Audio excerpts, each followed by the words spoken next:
Vamos a hablar sobre un tema muy interesante que es la antropología, qué es, cómo se define, qué, desde cuándo surgió y varias de sus características. Bueno, yo voy a hablarles sobre qué es la antropología. La antropología es una ciencia social la cual se dedica a estudiar sobre las culturas de otras personas, el cómo son sus costumbres y cómo actúan en sociedad. Se originó por los principios del siglo XIX y a finales del siglo XVIII.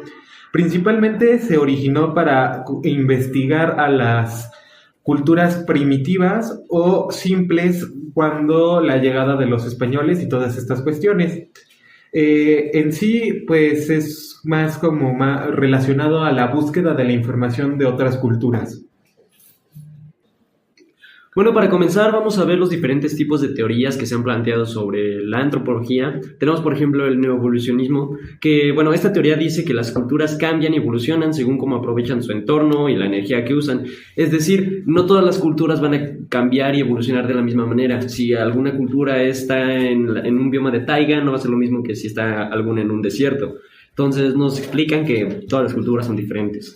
Tenemos también, por ejemplo, la cultura y la personalidad. Aquí la idea es que la cultura moldea nuestra forma de ser y a la vez las personas influyen en la cultura. No va a ser la misma forma de actuar de un chino a la de un mexicano, de un coreano a la de un peruano, etcétera. En la tercera, ¿qué? En la tercera tenemos estructuralismo francés, que por ejemplo fue planteada por Claude Lévi-Strauss, que propuso que todas las culturas tienen patrones comunes basados en opuestos, como vida y muerte, naturaleza y humanidad.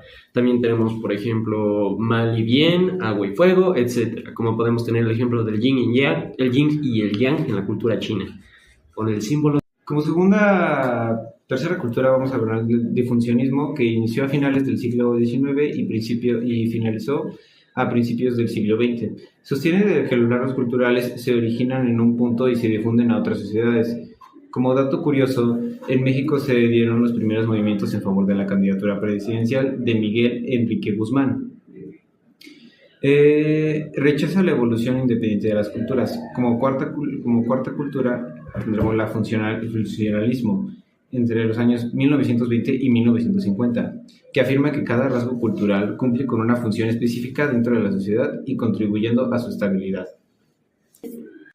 Y por último está el particularismo histórico, la cual es una corriente que critica principalmente las teorías evolucionistas que se hicieron a lo largo del siglo XIX. Esta corriente plantea que cada grupo social debe analizarse desde su propia perspectiva, sin imponer visiones externas que generen sesgos. También destaca la importancia de construir su historia y cultura para entender mejor su desarrollo y complejidad actual. Otra cosa que se puede decir es que François, el considerado fundador de esta corriente, rechazaba el evolucionismo unilineal, el cual es la idea de que todas las sociedades tienen que seguir un mismo camino. Él decía que cada sociedad era una representación colectiva de su pasado histórico y que cada grupo humano y cultura era producto de varios procesos históricos únicos, que no se replicaban ni se comparaban a los que hubieran sucedido en otros grupos. El trabajo del antropólogo es muy útil hoy en día porque nos ayuda a entender mejor las personas y su forma de vivir. Al estudiar diferentes culturas y costumbres, se pueden encontrar soluciones a muchos problemas sociales y mejorar la convivencia. Además, su conocimiento ayuda a resolver conflictos, crear políticas más justas y valorar la diversidad cultural. En pocas palabras, gracias a la antropología podemos conocernos mejor como sociedad y aprender a vivir en armonía.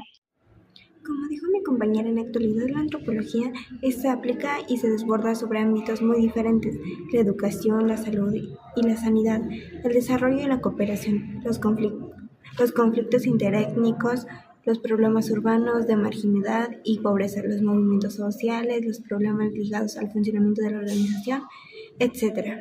Son experiencias que con aciertos y errores han condicionado las decisiones en cualquier materia que tenga relación con la antropología aplicada, ya que esta nos ayuda a explicar cómo la cultura y cómo va evolucionando el ser humano, explora nuestros orígenes como especie, nuestras culturas, actuales y cómo la humanidad sobrevivirá en el futuro. Eso es todo por hoy. Muchas gracias por poner atención. Gracias, Miss.